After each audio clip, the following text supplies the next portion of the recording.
xafladda caleemasaarka ugaaska cusub ee beesha Ugaaslabe ugaas Cabdisalaan Ducaale Faarax oo lagu qabtay magaalada Hadaftimo ee gobolka Sanaag waxaa ka soo qayb galay isimo cuqaal iyo waxgarad aad u tiro badan kuwaas oo ka kala yimi magaalooyinka waaweyn ee Puntland.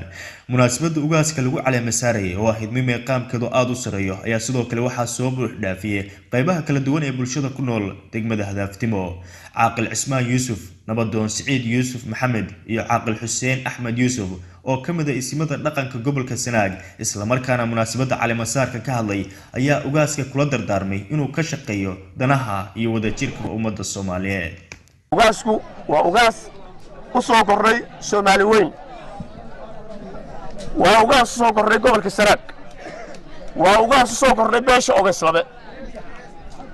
waxaan idinka codsanaynaa ka qowdayaashii inaad marka hore inaad u ducaysaan xilkaas oo Soomaali u qaaday, gobolka u qaaday, Ugaaslabe u qaaday, inaad u ducaysaan Ilaahay inuu ku asturo xilkaas oo fududeeyo.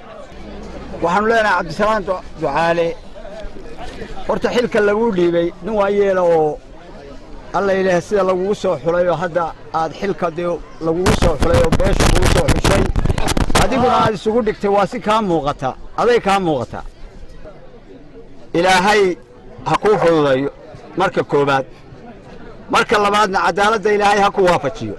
cadaaladda waxa lagu gudbaa waa cadaalad weyn, cadaalad baa lagu gudbaa oo aad bahdaana wax ku tari kartaa, naftaadana wax ku tari kartaa, beelahana wax ku tari kartaa, dalkana wax ku tari kartaa iyo dadkaba. aakhiriya adduunba cadaalad baa lagu gudbaa. ilaahay ha ku waafajiyo cadaaladda oo isin cadaalad ku shaqeeya ilaahay ka dhigo.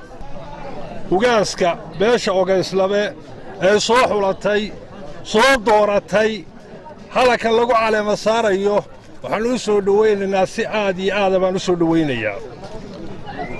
tan labaad waxaan leeyahay cid kasta oo halkan joogta iyo cid kasta oo daawan doonta maamul iyo dawlad waa in laga shaqeeyo islaamka. beesha soo dooratayna aad bay ugu mahadsan tahay. waxa aan wakiil ka ahay boqor Ibraahim Maxamed Xasan Xuseen. waxaan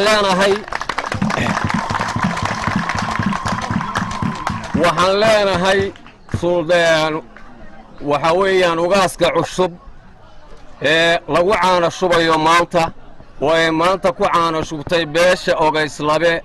waxaanu leenahay soo dhawow hambaliyo boqolkiiba boqol waxa weeye soo dhawow baanu leenahay. marka labaad haddii ugaas la sameeyo ama cid lagu magacaabo ama beel lagu magacaabo waxa uu ugaas ka noqdaa qofku ama u yahay mandaqada cidda degta oo dhan iyo cidda deegaanka la ah. marka waxaanu leenahay taana hambaliyo weey boqolkiiba boqol waa ku soo dhaweynaynaa, waa kula shaqaynaynaa. intii ay munaasabaddu socotay ayaa waxaa goobta laga soo jeediyay maansooyin iyo suugaan kala duwan kuwaas oo lagu taageerayo ugaaska cusub ee beesha Ugaaslabe ugaas Cabdisalaan Ducaale Faarax.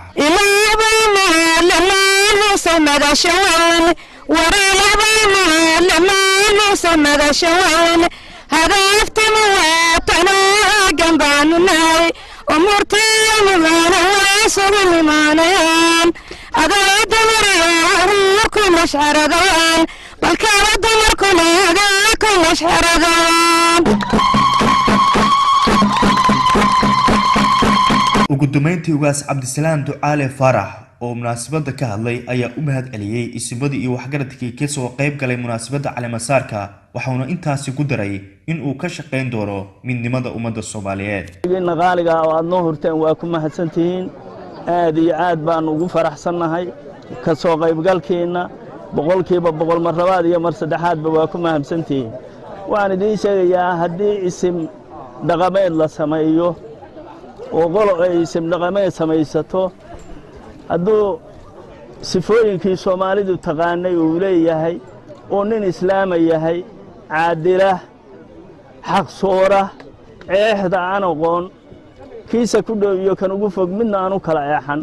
Soomaalidu way isu sheegtaa iyadaana taqaan waana xiisaysaa.